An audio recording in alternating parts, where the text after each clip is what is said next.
Tole OMN irraa si dubbisaa jirra ati maatii Jawaar Mohammadii yeroo kaleessa deettee achi turte sanitti maal argitee maal taajjabdee maaltu achi ture? Kan ilaaluuf dhaqeen ture. Rakkoo guddaa keessa jira inni. Nyaatas lagannaa nyaatarra jira. Nyaatas nyaatu harkeen ture kan dhaqee hedduu nama sodaachisaa haalli keessa jiru. Hedduu gugurraachatillee jira. Nyaata si nyaatu bakka hedduu aduutti dhiyaattee waan tokko dubbachuu hin dandeessu hedduu si marsanii dhaabbatu. Mee achi booda yeroonii fi asirraa karaa manatti deebitan mana maaltu jira maaltu ture? Manas hedduu marsanii turan gara galgalaatti sodaa guddaa keessa turre.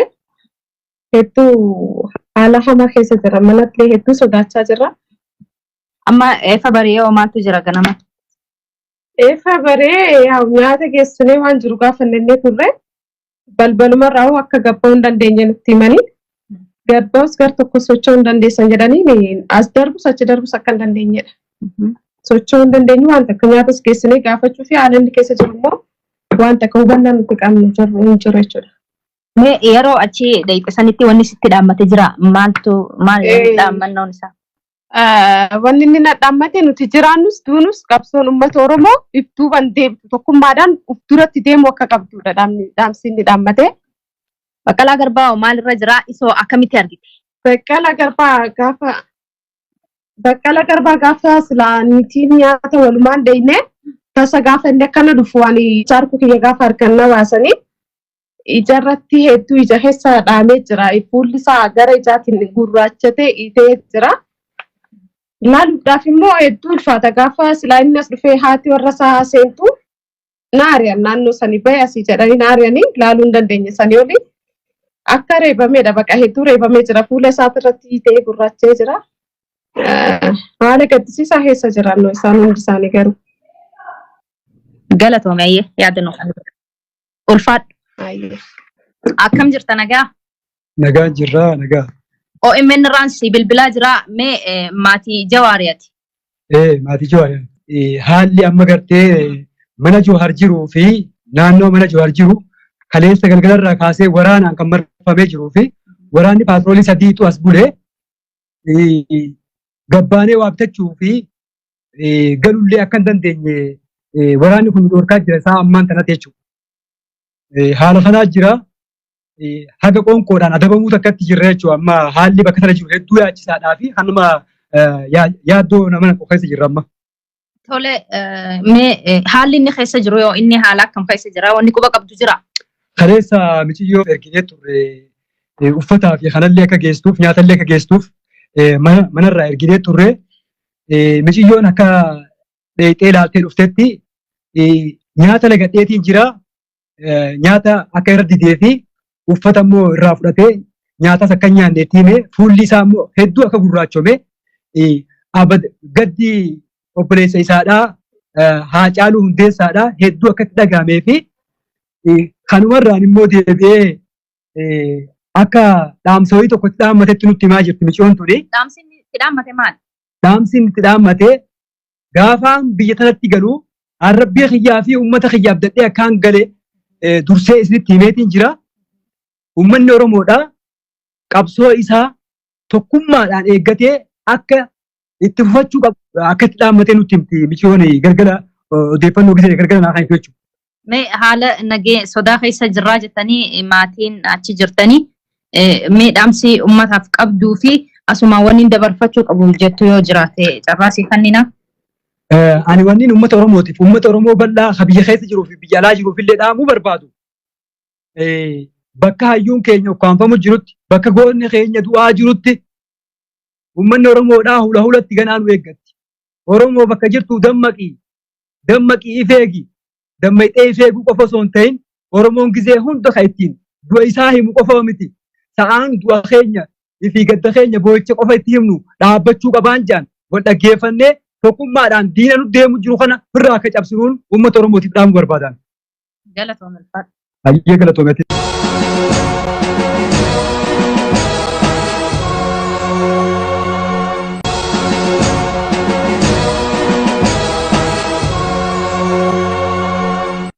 Tole OMN irraa si dubbisaa jirra ati maatii Jawaar Mohammadii yeroo kaleessa deeyxee achi turte sanitti maal argitee maal taajjabdee maal tochi ture? Kalee laaluuf dhaqeen ture. Rakkoo guddaa keessa jira inni. Nyaatas lagannaa nyaatarra jira. Nyaatas nyaatu harkeen ture kalee dhaqee hedduu nama sodaachisaa haalli keessa jiru. Hedduu gugurraachatillee jira.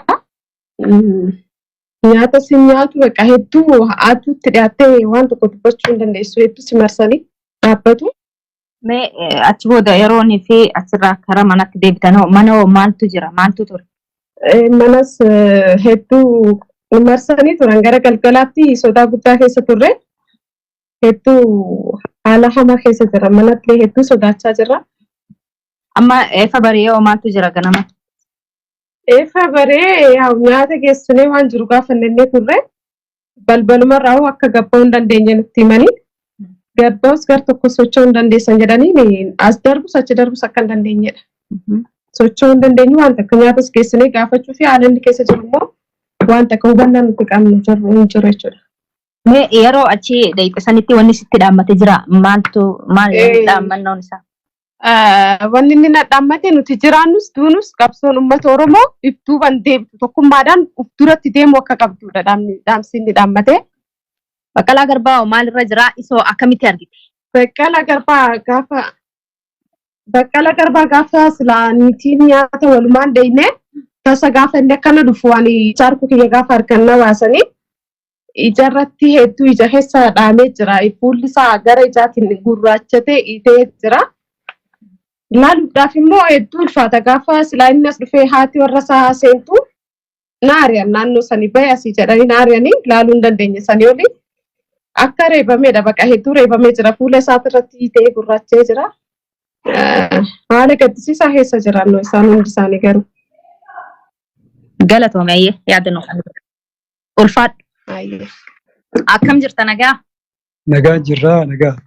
OMN irraan si bilbilaa jira mee maatii Jawaariyaati? Maatii Jawaariyaati. Haalli amma gartee mana Jawaar jiruu fi naannoo mana Jawaar jiru kaleessa galgalarraa kaasee waraanaan kan marfamee jiruu fi waraanni paatroolii sadiitu as bulee gabbaanee waabtachuu fi galullee akka hin dandeenye waraanni kun dhorkaa jira isaa ammaan tanatti jechuudha. Haala kanaa jira. Haga qoonqoodhaan adabamuu takkatti jirra jechuudha. Amma haalli bakka sana jiru hedduu yaachisaadhaa fi hanuma yaaddoo nama keessa jirra amma.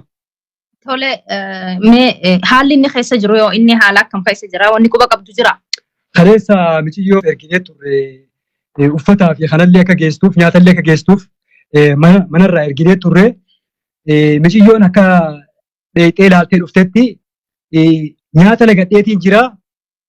Nyaata akka irra didee fi uffata immoo irraa fudhatee nyaatas akka nyaanneetti himee fuulli isaa immoo hedduu akka gurraachome gaddi obboleessa isaadhaa Haacaaluu Hundeessaadhaa hedduu akka itti dhagahamee fi kanumarraan immoo deebi'ee akka dhaamsawii tokko itti dhaammatetti nutti himaa jirti michoon tuni. Dhaamsiin itti dhaammate maali?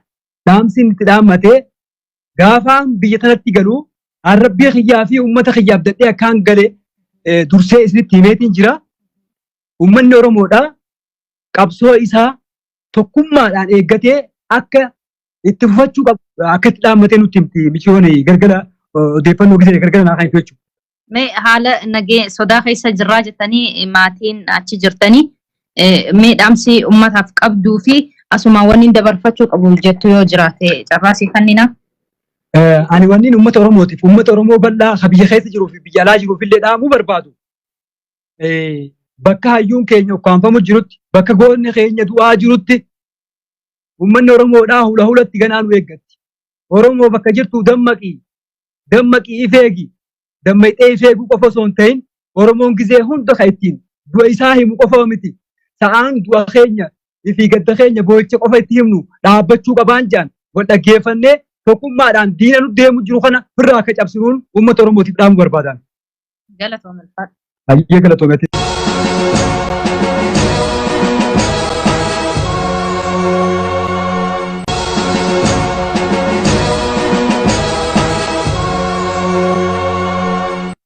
Tole OMN irraa si dubbisaa jirraa ati maatii Jawaar Mohammadii yeroo kaleessa deeyxee achi turte sanitti maal argitee maal taajjabdee maal tochi ture? Kalee laaluuf dhaqeen ture. Rakkoo guddaa keessa jira inni. Nyaatas lagannaa nyaatarra jira. Nyaatas nyaatu harkeen ture kalee dhaqee hedduu nama sodaachisaa haalli keessa jiru. Hedduu gugurraachatillee jira. Nyaatas nyaatu bakka hedduu haatuutti dhiyaattee waan tokko dubbachuu hin dandeessu hedduu si marsanii dhaabbatu. Mee achi booda yeroon fi achirraa karaa manatti deebitan mana maaltu jira maaltu ture? Manas hedduu marsanii turan gara galgalaatti sodaa guddaa keessa turre. Hedduu haala hamaa keessa jira manatti hedduu sodaachaa jira. Amma eefa baree maaltu jira ganama? Eefa baree nyaata geessinee waan jiru gaafannee turre balbalumarraa akka gabba'uu hin dandeenye nutti himanii gabbaa'us gar tokko socho'uu hin dandeessan jedhanii as darbus achi darbus akka hin dandeenyedha. Socho'uu hin dandeenyu waan takka nyaatas geessinee gaafachuu fi haala inni keessa jiru immoo waan takka hubannaa nuti qabnu hin jiru jechuudha. Mee yeroo achi deeyxee sanitti wanni sitti dhaammate jira maal dhaammannoon isaa? Wanni inni dhaammate nuti jiraannus duunus qabsoon uummata Oromoo ibtuu ban deemtu tokkummaadhaan uf duratti deemu akka qabdudha dhaamsi inni dhaammate. Baqqalaa Garbaa maalirra jira isoo akkamitti argite? Baqqalaa Garbaa gaafa silaa niitiin nyaata walumaan deeyne tasa gaafa inni akkana dhufu waan jaarku kiyya gaafa harkannaa baasanii ijarratti hedduu ija keessa dhaamee jira. Fuulli isaa gara ijaatiin gurraachatee itee jira. Laaluudhaaf immoo hedduu ulfaata gaafa silaa inni as dhufee haati warra isaa seentu naariyan naannoo sanii bahe asii jedhanii naariyanii laaluu hin dandeenye sanii oli akka reebameedha baqa hedduu reebamee jira fuula isaatirratti ta'ee gurraachee jira. Haala gaddisiisaa keessa jiraannoo isaan hundi isaanii garuu. Galatoomee yaadannoo ulfaadhu. Akkam jirta nagaa? Nagaa jirraa nagaa. OMN irraan si bilbilaa jira mee maatii Jawaariyaati? Maatii Jawaariyaati. Haalli amma gartee mana Jawaar jiruu fi naannoo mana Jawaar jiru kaleessa galgalarraa kaasee waraanaan kan marfamee jiruu fi waraanni paatroolii sadiitu as bulee gabbaanee waabtachuu fi galullee akka hin dandeenye waraanni kun dhorkaa jira isaa ammaan kanatti jechuudha. Haala kanaa jira. Haga qoonqoodhaan adabamuu takkatti jirra jechuudha. Amma haalli bakka sana jiru hedduu yaachisaadhaa fi hanuma yaaddoo nama keessa jirra amma. Tole mee haalli inni keessa jiru yoo inni haala akkam keessa jira wanni quba qabdu jira? Kaleessa michiyyoo erginee turre uffataa fi kanallee akka geessuuf nyaatallee akka geessuuf manarraa erginee turre michiyyoon akka dheeyxee ilaaltee dhuftetti nyaata lagadheetiin jira.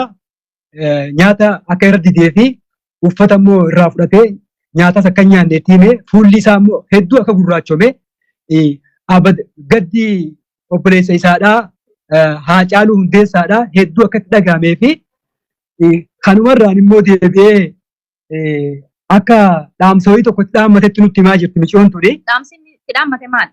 Dhaamsi itti dhaammate gaafaan biyya tanatti galu arrabbii xiyyaa fi uummata xiyyaaf dadhee akkaan galee dursee isinitti himeetiin jira. Uummanni Oromoodhaa qabsoo isaa tokkummaadhaan eeggatee akka itti fufachuu qabu akka itti dhaammatee nutti himti michiyoon galgala odeeffannoo gisee galgala naa kan jechuudha. Mee haala nagee sodaa keessa jirraa jettanii maatiin achi jirtanii mee dhaamsi uummataaf qabduu fi asuma wanni dabarfachuu qabu jettu yoo jiraate carraasii kannina? Ani wanni uummata Oromootiif uummata Oromoo bal'aa ka biyya keessa jiruu fi biyya alaa jiruuf illee dhaamuu barbaadu. Bakka hayyuun keenya ukkaanfamu jirutti bakka goonni keenya du'aa jirutti uummanni Oromoodhaa hula hulatti ganaan eeggatti. Oromoo bakka jirtu dammaqii ifeegi. Dammayxee ifeeguu qofa osoo hin ta'in Oromoon gizee hunda kan ittiin du'a isaa himu qofa miti. Sa'aan du'a keenya ifii gadda keenya boo'icha qofa itti himnu dhaabbachuu qabaan jedhan wal dhaggeeffannee tokkummaadhaan diina nu deemu jiru kana irraa akka cabsinuun uummata Oromootiif dhaamuu barbaadan. Galatoomee. Hayyee galatoomee.